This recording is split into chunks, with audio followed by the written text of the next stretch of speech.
So hello everyone, my name is Erik Hovakimyan and thank you for coming here to see my capstone project that I did with Sarkisian, my supervisor. It's a AFEM Agile Front-End module, as you can see in the right side.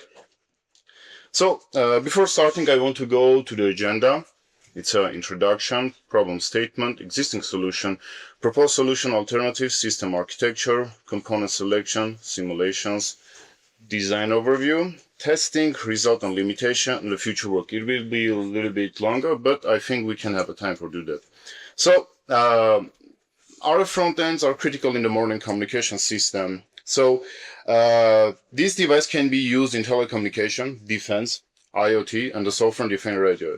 This is a wideband characteristic receiver and the transmitter covering from 750 to 1050 megahertz. It's 10 sub-channels using filters for high selectivity and interference rejection. So supports frequency hopping, enabling fast channel switching. So as well as it delivers up to 36 dBm output power, which is quite good in this range. It can range and work up more than 100 kilometers. It supports 20 megahertz transmission bandwidth and has low insertion loss, and it's designed 4-layer PCB with a 50 ohm match traced. So the problem statement. So nowadays, the devices that we have in our surroundings, they require both high selectivity and for a frequency line. There are fixed filters for high selectivity, but they cannot switch between the frequencies. And the frequency alignment giving you the low quality factor and frequency drift. No low-cost solution satisfies both requirements. So there is both requirements needed for enhancing everything. It is simultaneous interference and jamming demands for fast frequency hopping, and the wideband receiver maintains signal quality across the wide. So there is no existing solution that have everything connected to that. They are too expensive or too slow or narrow in the bandwidth. So there is a problem set, and the devices in the right side, as you can see, they can jam your signal, they can catch your signal and repeat that. So what I did here, I did the reverse engineering. In the left side image, as you can see, I took the SDR software-defined radio. I recreated the car keys and I used it to open my car. And I understood that our system are vulnerable for signal catching. As well as I tried to jam our home Wi-Fi, which I could jam with the 8 dBm signal, which is very low signal, but I could do that to jam our Wi-Fi and Bluetooth. So I understand there is something that we should fix. The existing products, there is existing product which is giving you the LC filter, which is low quality factor. There is other type of the filter, is a YIG filter, which is high performance, but they are too expensive. And there is other products, it's a high quality, the SAW filters, but they are fixed in the frequency that we have in our phones. That is not giving us the solution of that. There is a wideband receiver which is vulnerable on the interference. The software-defined radio don't give you hardware in the front end. The analog phase loop is limited, tuning range, slow setting, and none of the existing solutions provide high selectivity, fast switching, and a low cost simultaneously. And in the upper part, you can see the proposed solution that I gave and the other solutions, other things. My solution is combining everything together. There is an alternative to two solutions as well that we proposed, but we didn't choose that. There is a tunable LC filters. It's like you can see there is a lot of capacitor here that you are enabling it, and by enabling that you are having your frequency changed. And it's a poor Q factor, as you can see in the simulations here, is giving you poor Q factor. I did the simulation. Here is the schematics in the right side. That I did, and the second alternative is a 12-channel discrete LC filters. We didn't choose this one. It was a good solution, but it's giving you a lot of discrete components putting on your PCB board, and comparing with the SAW filters, as you can see, is not giving you high quality factor, and it's better to choose the SAW filters here. So that's why we propose this solution, the board that you can see here. So in the right side, you can see the front-end model that we designed. After considering everything, we choose this one. It's a high quality, low insertion losses, fast switching, and no calibration overhead. It's a ready-to-use front-end model. It's also filters provided 40 dB out of band rejection. So after out of your 20 MHz band, you are rejecting everything.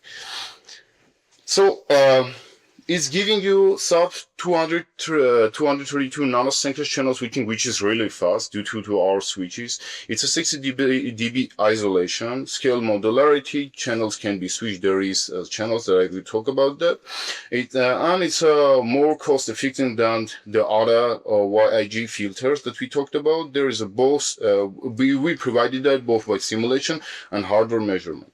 So the system architecture. So as I designed this product with the Etritech, the company, with my supervisor Sarkis Saxon company I'm working with. So in the below side, as you can see, it's a hardware module. It's a hardware reconfigurable radio. There is a baseboard, as you can see here. In this baseboard, you're assembling everything. You're assembling the front end. And this is my solution that I gave. I designed a 3D part that will handle the module, and there is a front-end module here, as you can see. So there is a diagram here. We have connectors, control unit here. We have a connector and a power unit here. We have power amplifier for transmitter. We have low pass filter and a high pass filter, which is giving you the opportunity to not have harmonics in your output.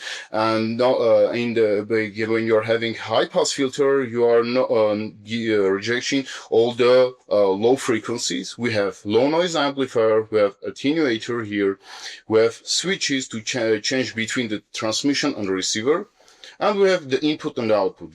And one of the most important parts is the 10x filters. So we have the input and the output here. We have the SP11T. We have 11 types of the ways to switch. We have 10 SAW filters and one which you can use as a band pass in these frequencies. The component selection. I used the SAW filter. It's a surface acoustic wave filter. As you can see, we didn't use another types of the filter, the bow filter, another filter, because they are higher in the frequency range. There is suppliers, other types of suppliers, and the central frequency that we used here, as you can see in this image, and it's giving you the low insertion loss, and it's a very good out of band rejection, more than 40 dB. So the simulation we provided here, as you can see, it's a band pass filter that we have combining the low pass filter and the high pass filter. The simulation in the left side, as you can see, it's our SAW filter simulation, and it's a S21 parameter. And in the right side, you can see it's a Smith chart with a S11 parameter. The PCB design. The PCB design was very important thing to consider here, because here, as you can see, it's a 4-layer PCB. This 4-layer PCB should be, the tracer should be 50 ohm matched. That we did here. The top layer is a signal layer. The ground layer is a plain ground layer. The power layer is the third layer, and we have the bottom layer for other stuff, other small signals. And we should consider the signal return top, which is very important as well in this case. So the layout, PCB layout, is very important. As you can see in the yellow, it's a signal, the transmitter and the receiver. In the left side, you can see the way to design the SAW filters part. And as you can see here, we designed right in the way as the manufacturer proposing. So the testing. We test the RX side, which is the bandpass filter here. This is images taken from the spectrum analyzer to provide what we did here. In the right side, as you can see, it's our LNA, the best bandpass filter, and the SAW filter as well. There is a RX SAW filter test. As you can see in the left side, we did the real life testing. As you can see, we have this output from the different types of the SAW filter that we tested. And the TX test, the transmission test, which gave us a really good output. We were giving 0 dBm input, and we're having 2 watts of output only with this amplifier. As you can see, I did the measurement, I did the testing. As you can see, I assembled this board, this PCB, I connected to the spectrum analyzer, and I worked with that, as well as testing everything together. As well as field testing, one of the most important parts here. We did the field testing, which we understood that if it works in a 37 kilometers, in the 37 kilometers we were losing only 122 dB of strength along the free space path loss, and we sent only 30 dBm output power, which is half watt, and we used two antennas here, and transmitter and receiver. The receiver measurements was minus 86 dBm. The receiver sensitivity in our case is minus 103 dBm. The link margin is 17 dB. Range without directional antennas is around 120 kilometers, and it could be more if we will give our amplifier more power, because we have the 36 dBm output power. But in this case, we used only 30 dBm, which is quite a huge difference. The result and the limitation. There is a limitation that we have only this passband. There is only tens of filters that can be in the case can be changed and add more. So we have insertion losses in our result from 1 to 2.67. Out of band rejection is more than 50 dB. Switching speed is very fast and output power is very good. And in the limitation we have only 11 channels that can be improved in the future. So we have the future work as well. Why not with that?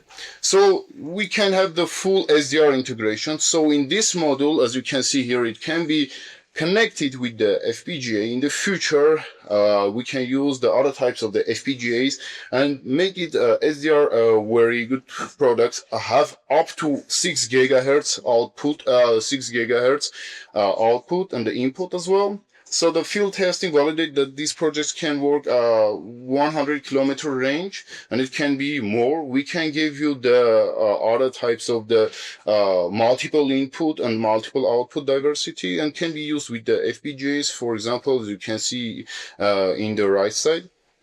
So as I want to conclude this everything. So it covers a wide range of sub-gigahertz frequencies. It's used in modern radios, can be used in IoTs in everywhere. So can quick hop between the channels to avoid interference, that someone can catch your signals and a jamming, which we tested, and with the result was successful, as I provided previously. Supports both receiving and transmitting, which is very good. Designed for long-range field use in this frequency range. Application in defense, IoT, software-defined radios demonstrate that the low-cost hardware-level solution can deliver protection that software alone can't. The FEM is a custom RF front-end built with Ethereum. As you can see, here's the everything that you needed to have the more information. So I want to conclude with this one. So here's the references, and thank you.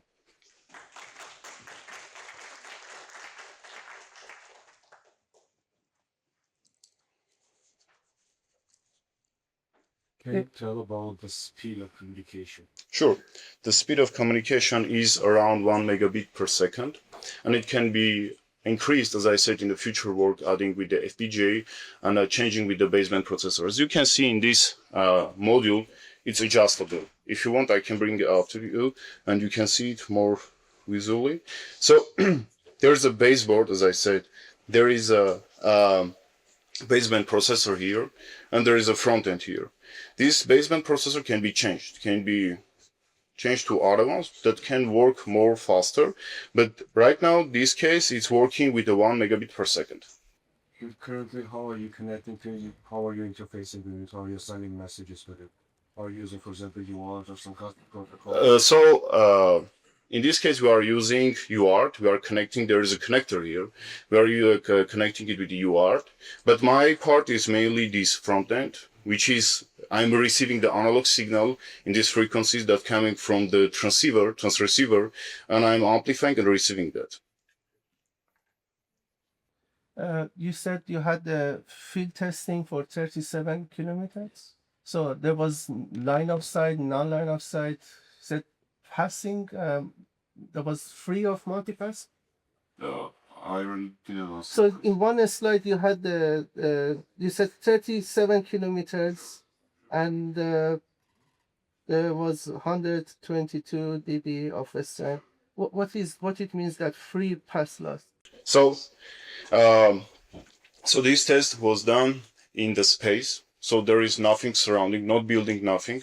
So what I mean by that? So if you have 17 dB link margin, what does it mean? So after 6 dB, you are increasing your range with 2 times. For example, we have 17 dB. By doing it with this 6 dB, you are decreasing it. So your link margin having 11 dB, and you are increasing your signal travels the distance 2 times. And after that, if you are doing 6 dB again, you're increasing it more. And every time if you are doing this, this was done by the calculation, and there is a formulas for that. So the range without directional antennas, as I said, is 120 kilometers, is the worst case scenario that we had. It's in the field that there is no building, nothing surroundings, can work in this way. So if you have multipass, then you have more loss of signal strength. What does it mean, multipass? The pass loss. Yes. If there will be. So you use pass loss, I use multipassing. So. Yes. Yes. And then you also mentioned I think the result part can quickly hop between channels. So you use any channel hopping mechanism? Yes. In this case, I'm providing the front-end module, which can be used with the frequency hopping. So you are having energy, power. Yes. So you are having different type of the frequencies with the SAW filters, and using these 10 SAW filters, you can hop between channels very fast. And I'm giving you in my front-end module these 232 nanoseconds on switching, which based on your hopping frequency, how we are switching between channels. It's very fast. It's not very fast. You can do it based on your baseboard, based on what you have below that. So in the front end, I'm giving you these results. That's good. Thanks.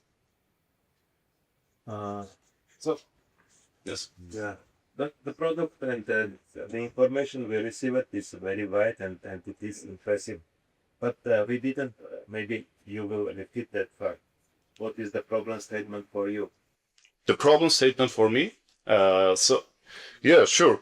As the problem statement for me, as I had experience with that, with the radio links, just a regular radio, as I served in the military, I had the opportunity to show how it's easy to jam a signal and catch the signal. So with this solution, we are fixing that. So in the military system, on IoT and everywhere, having this solution will provide you the opportunity not have this kind of problem. So no one can catch your signal, no one can jam your signal. So there is a main thing, and it's compares, for example, YIG filter that I talked about. This filter is costing starting from $5,000, only one filter without any hardware, without anything. And it's very heavy, and it's using mainly in a heavy duty, for example, military, only for that. But in this case, you can use this everywhere. Is it so there are frequencies and the hopping, etc. Yes. Is it the fixed frequencies? What was that? Sorry. Is it fixed? No. It's a fixed frequency. There is a 10 fixed frequency channels with the starting from 15 to 20 megahertz band. So It's very expensive to jump. Let's say it is expensive to jump. yes. It's a very expensive to jump that. Very last question, very quick question. Sure. Where did you do the PCB manufacturing? It's multi-layer, right? Yeah, it's a multi-layer PCB design. I think you should ask the question to Sarkis Aksan. It's not my part. But I only designed that about the ordering and manufacturing. I don't know the kind of questions. So if you want, I can bring this from this hardware module. You can see it's. But the one thing here, we did all the soldering by hand. It's there is a very small pieces here. I will show you, and you will see it was a really hard work to do. That was my second question. Okay. Yes. May I jump in? We have a student who claims that he works for a company that in Armenia that can print 3-layer. No, far Far we can more? print with 4 and more. Okay, good to know. So that everyone knows that we can print.